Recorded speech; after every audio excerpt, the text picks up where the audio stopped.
And this is all about AM, asset management. And if you hear the term PM, what is it? Or property management, right? Or property manager.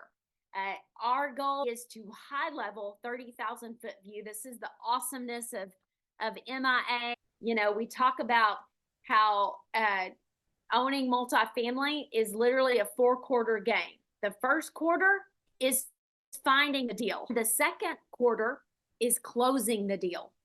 My gosh, what all happens to close a deal? Third quarter, that's where we are today in asset management, because now we have to manage this thing. Okay, we got married to it. Now we have to, make sure that we have a great experience and that our investors are winning. So that's a long quarter, that third quarter. That may be a 10-year quarter. How long we keep it is how long that quarter is. Then the fourth quarter is prepping it to sell or refinance. There's work that has to be done there. But if you run it really good in the third quarter, the fourth quarter is an easy lift. If you've ever had a home that you were getting ready to sell, it's a whole lot easier to put a sign in the yard because the home's ready to sell than having to get ready to sell. Getting ready to sell, getting ready to refinance, appraisals, everything else that has to happen. It's almost like a sale. Financials have to be in order. So how you run that third quarter of AM, asset management, is going to also predict, is it an easy fourth quarter? So we actually score, the game's over. You know, we shut the books on the property and now we go do it again and again. Under asset management is getting ready for the sell. Because guess what? This is not a 30-day close typically. It's not sometimes a 60-day close. This could be a 90-day close. So you really have to do a lot to make sure the property is still performing once it goes under contract. What, as new buyers, do we still need to pay attention to before this property closes? So I want to see some information here, and we're going to break this down for you. So we got the vacant units, absolutely. We want to make sure vacant units we understand occupancy. You guys have put in security deposit, exactly. The accuracy of that. Deferred maintenance, what deferred maintenance issues, and turnover, occupancy rates, and then of course qualifying and quality, right? Any past due rent or delinquencies. So we need to keep the occupancy rate high, but we also need to make sure it's not a pump and dump. So going back and making sure the rent rolls, we do the auditing of the leases again. So this all happens, and who does it, right? If you are self-managing, let's just pretend we're self-managing this. We don't even have a property management company. That PM, that property management company is going to do this, but who's paying them to do it? Because did we hire them yet? Did we sign an agreement with them yet? Did we put some kind of down payment, right? That's the beauty of relationships. A third-party management may have you sign the agreement, and then they're like, this is the upfront work we're going to do, but could you back out of that agreement? Like, some things could happen. Another question may be, will this property management company, can they come in and do due diligence? The answer is probably not.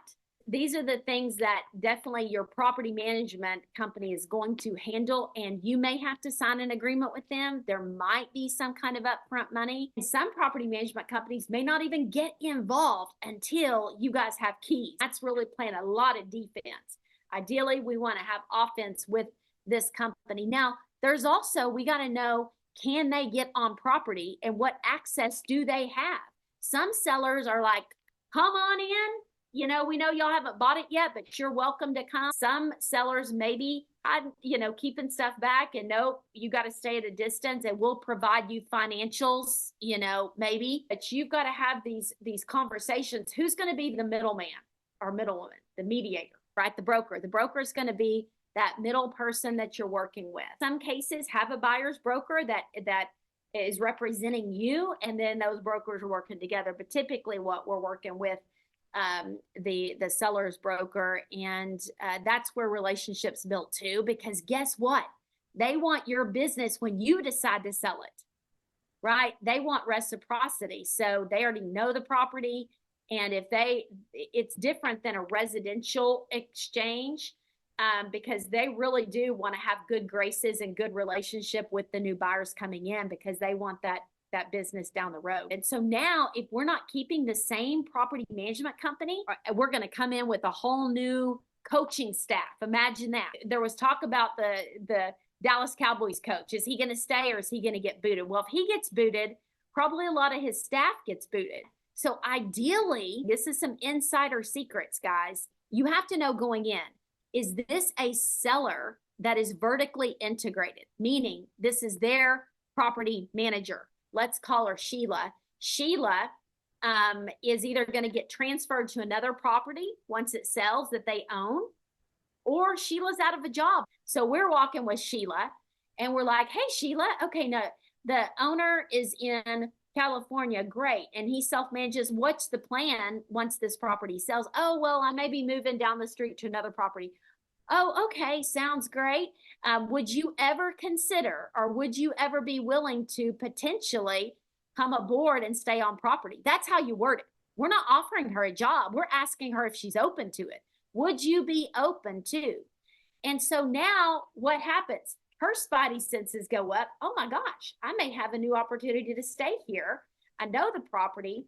And then we also then feel like she's going to be paying attention. And it could be, we're then now going to see how well she's treated the property, how well the property is doing. So we want to keep this transition. We want to keep this all up, high tone. We want to keep it at a level that everybody's excited about the future, not, well, see you later, good luck. A super awesome transition so that your asset management, that third quarter, is a rock star. You don't want to lose time.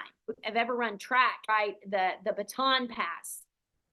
What happens? They have to keep running that are passing it, and you have to start running as it's being passed, so we don't lose time. We don't want it dropped for sure. This is what stabilization, a lot of it is coming with that asset management team. They have a lot when it comes to making sure that property gets stabilized, how quickly it happens or the delay. So there's a lot of things to consider. So this thing happens very, very smoothly, as smooth as it can be.